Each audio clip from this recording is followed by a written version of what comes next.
What's going on, everyone? This is going to be part 3 of Fat, a documentary. Just a little opener before the beginning credits, and then we'll get into the video. See y'all there.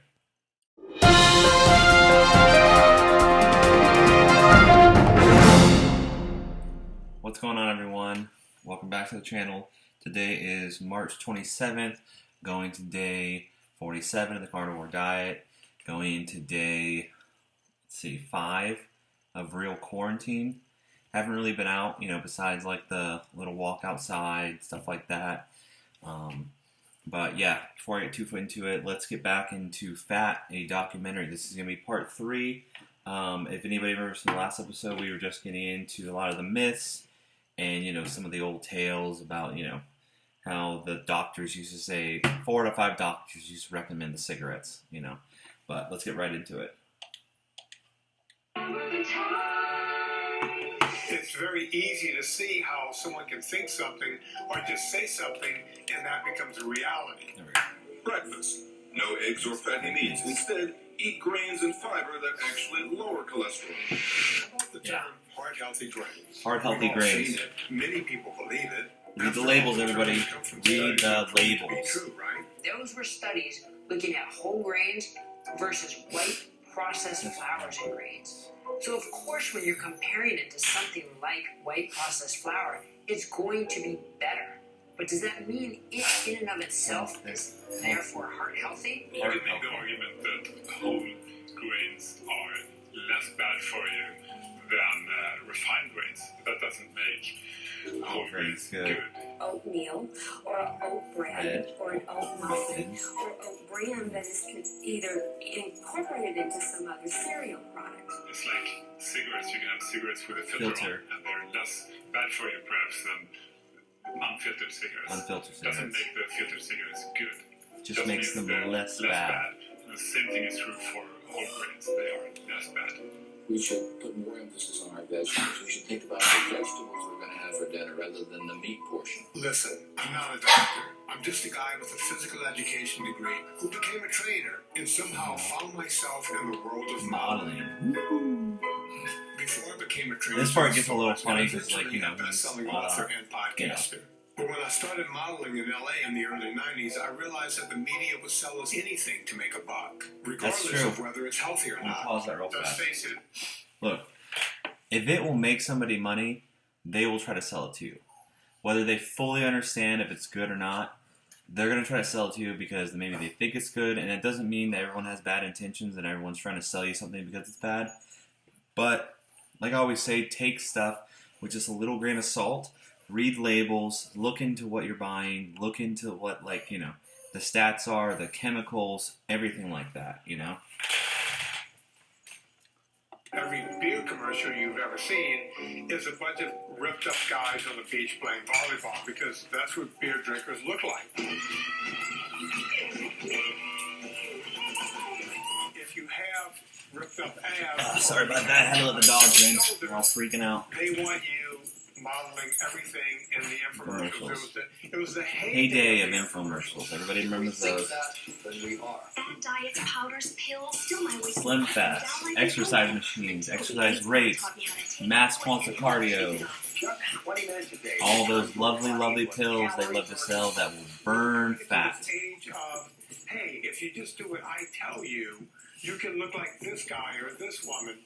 Yep. In just a few weeks. Doctor admitted I lost weight and feel great. Nobody wanted the truth. They just wanted a lie that they could get everyone to believe. Nobody wants to know the truth that you need to stop eating so much, stop eating so many carbohydrates, stop eating so much sugar, move more, get outside more, eat less, feel better. Watching television. So I learned very quickly, be careful as to what you advertise. The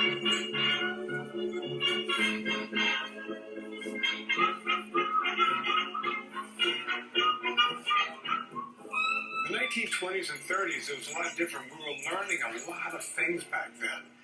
We were discovering vitamins for the first time. We also learned that food could heal. Still true and a lot today. Of these therapies are what were being used to heal people. They were using non-starch, non-sugary diets to starve cancer in the 1920s and 30s. Take Otto Warburg, for Otto instance. Warburg. He was doing cancer studies on rats.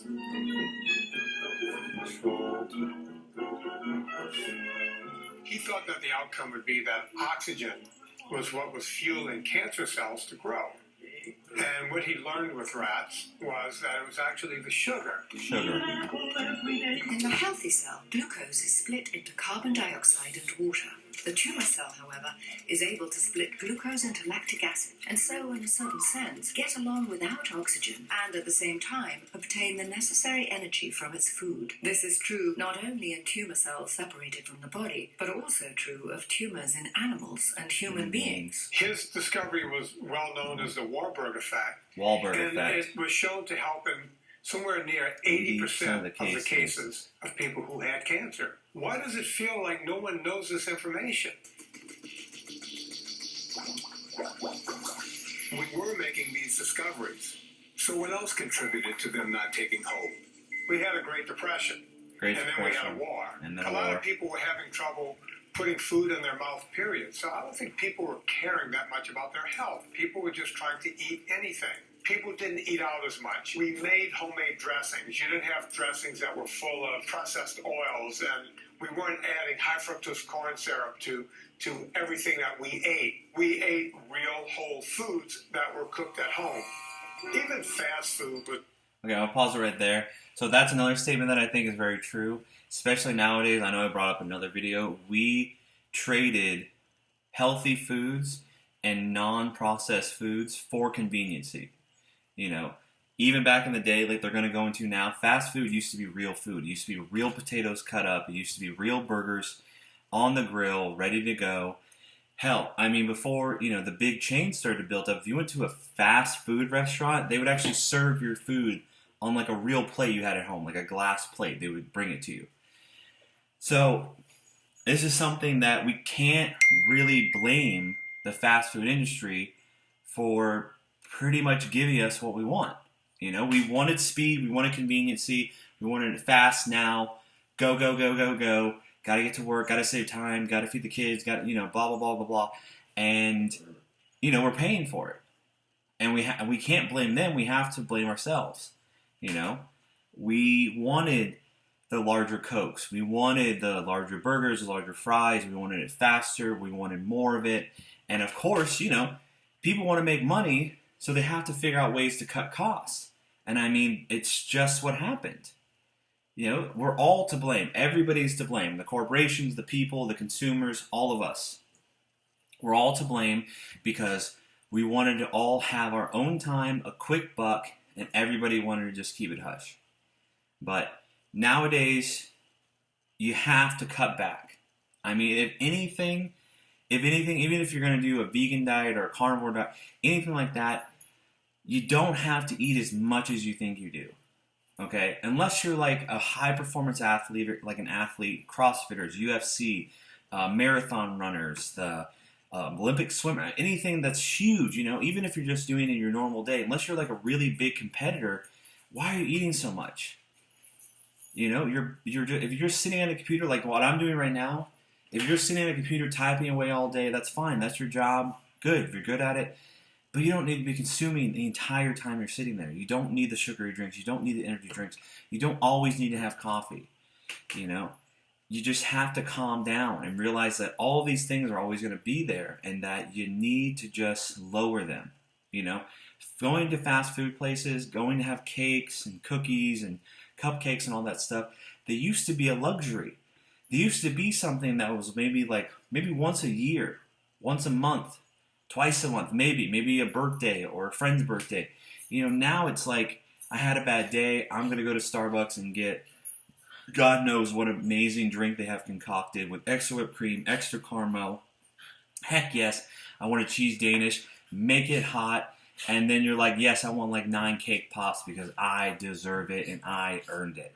Did you? Did you really earn it? You know? Those like quick fixes that we try to do with what's going on in our day, I mean, did we really earn it? You know, I've had some bad days. You know, I'm still having bad days. And I have to think to myself, I don't need to eat 9 Three Musketeer bars or a pound of ice cream. You know, I don't need to order a couple pizzas and just sit there and eat them, you know? And it's just so much all the time. And trust me, I know. I was one of those people when I was going through a lot of big depressions. My weapon of choice to try to, you know, tame the depression and anxiety, it was food. You know, I would order Papa John's or at-home sushi, Grubhub, anything that could keep me away from meeting people. And then in the middle of the night, I would drive to 24-hour donut places and order as many donuts as I could. And I'd go back home in the sanctity of my apartment, completely alone in the dark, and I would eat till I hurt. And then I'd go to sleep. So trust me when I say this, you don't need it. You don't. You can do better. That's 10 minutes in. It's kind of late. I'm going to stop it here. We're still at 19 minutes and 5... What? Yeah, 19 minutes and 5 seconds. Sorry about that. But, yeah, like I always say, guys, if I can do this, anybody can do it. I'm going to continue this journey. And, you know, my biggest goal is to look back at this in December. Pray for wherever we are as a world. You know, hopefully I'll be thinner, smarter, and maybe have 300 plus videos now.